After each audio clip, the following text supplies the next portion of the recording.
This was me, ABC poker, getting shoved around. Weak, boring, predictable. Then I stopped waiting for cards, and I started fighting. It was dangerous and profitable. Now this is your saga. I learned to fight. Now I'll teach you. Ben Riggs, let's work on your red line. I played a 100-hand session. This will be a replay of every hand that I bet or that I called pre-flop. Let's go. Ace-9 in the small blind. I'll explain the HUD as I go. Button's playing 33-8 and limps. So I raise. And I take the pot. King-3 in the cutoff. And I steal the blinds. Jack-9 in the small blind. I steal, villain calls. I think it's close. Probably just check fold out of position. Yeah. The reason I don't want to fight here is equity and out of position. King-8 in the small blind. I steal and villain min 3 bets. So I'm going to call, and I don't flop too well. I imagine I'm check folding. Yeah. Let's keep it moving. 10 queen in the big blind. Get a mid-position raise, and I flat. Flop 2 over cards. Check to the razor. Razor pretty tight, over 20 hands, playing 11-11, a small c-bet. So I call, the intention is to take the pot later. Board double pairs, I check. Villain checks. So when villain checks, I'm going to bet. Could put me on a pocket pair and fold. So yeah, I bet, and I get a call. And we split the pot. 9-9 in mid position. We get 3-bet by a villain whose pre-flop raise is 12 over 34 hands. Either they're running really bad or they're nit. They're certainly not a lag. So I think I'm just going to let it go. I don't see any big equity advantage by calling here. I think calling's bad for the red line. In fact, calling with smaller pocket pairs against wider players is probably one of the biggest red line leaks there is. Check out my website. There's a free video there with the 3 biggest leaks. This is one of them. I think I'm just going to fold. I'm not going to set mine. It's not the way I play. Jack Queen on the button. We have a tag raising villain 6, and I 3-bet. Not an optimal 3-bet. I'm executing a move called the Drunken Monkey. That's where I act a little wilder than I am to try to make the villain upset, and at some point hopefully show up with a hand when they decide to fight back.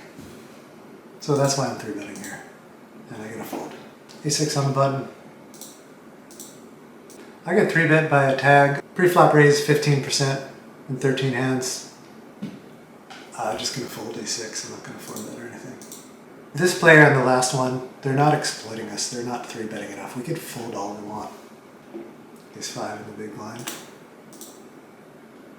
We get a mid-raise steal from kind of a fishy player who 50-17.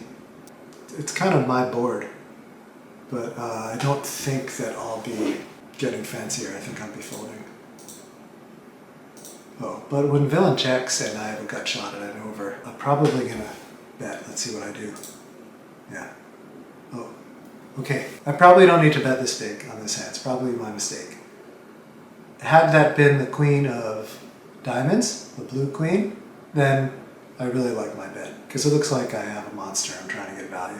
That's, what I'm repping. Either way, the villain showed weakness. We have some equity. With this combination, I'm going to bet. And villain folds. We take a pot. Very good. Aces, early position. We get 3-bet by a really tight player. Pre-flop raise is 9. So I'm thinking that it's a strong hand, so I'm going to 4-bet just for value. And imagine that they'll come along. And, hopefully they have kings, but it doesn't matter. I'm just going to bet probably small because it's such a daunting board. And, maybe they'll have queens and come over the top. You know, something stupid. I don't know if that's going to induce. But yeah, so there's my small bet. And villain is afraid of that board. So you can make an argument for checking there, but you know, I don't know. Definitely want stacks and we're out of position. So I think it's alright. Let's keep going. We have 10s in the big blind.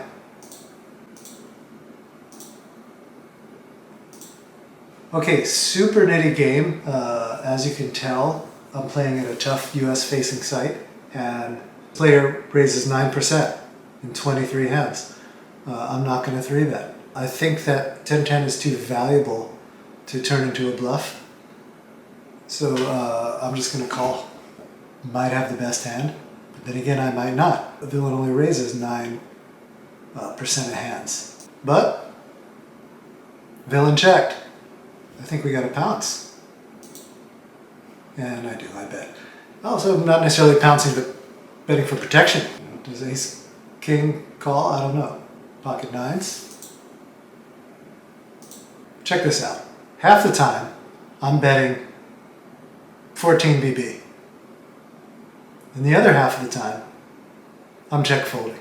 The difference is range. Villain is extremely strong, and we're capped. Villain has the kings in their hand. Villain might be checking back in that flush draw. I don't know. That might be paranoid. Either way, the player's 14-9. On a board like this, I'm not interested in firing at the barrel against them. If they were a lag, if they had a wide range, like they were on the button and they were stealing 50%, oh yeah, I'd be firing this river. So that's the difference, because there's two ways this hand can go, and it's very villain dependent. When you make a villain dependent river play, I call that the Ancient Dragon. Ancient Dragon is one of the 4 main moves, and it's playing the player like this. So I'm going to check. Villain checks back and shows pocket nines. I like my play. I think it's a good spot not to bluff.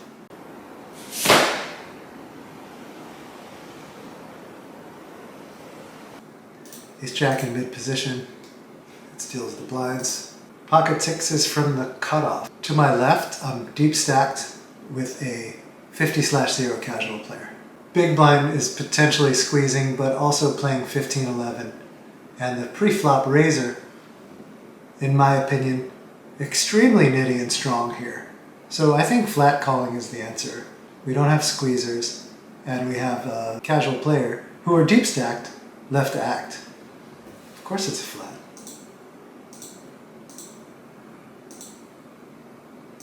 Two-way I might attack this, but four-way I'm not. We're calling any bets. I'm out. Especially that guy, he's tight. 10 queen in the cutoff. Steals the blinds. Queen 9 on the button.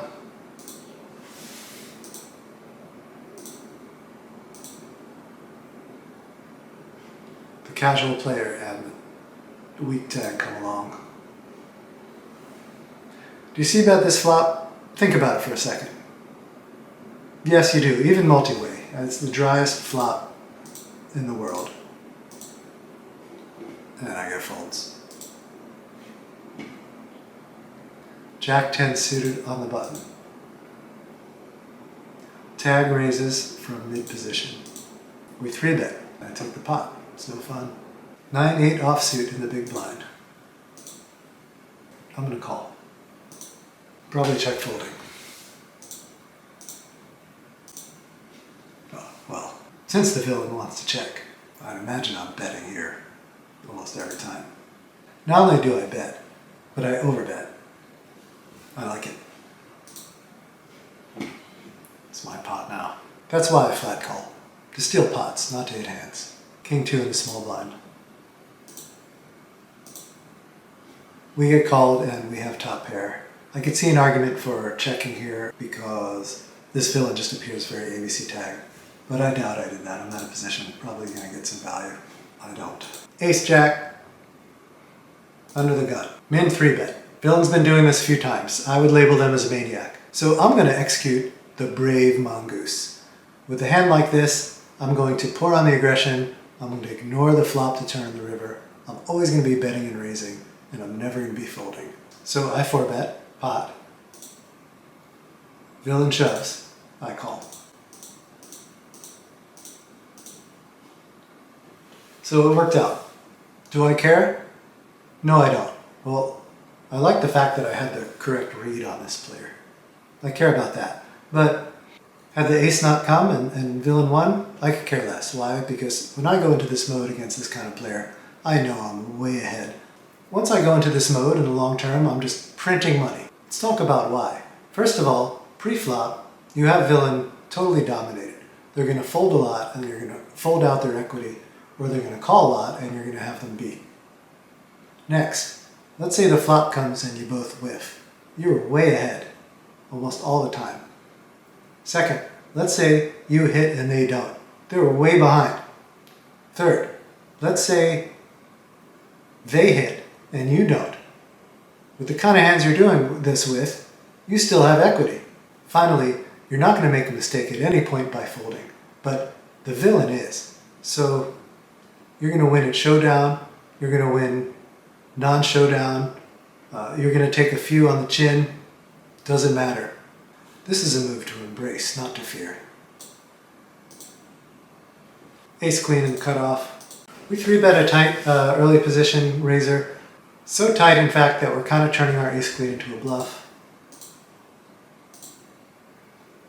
And, we flop the nuts. So I'm just trying to get the money in before it gets too scary.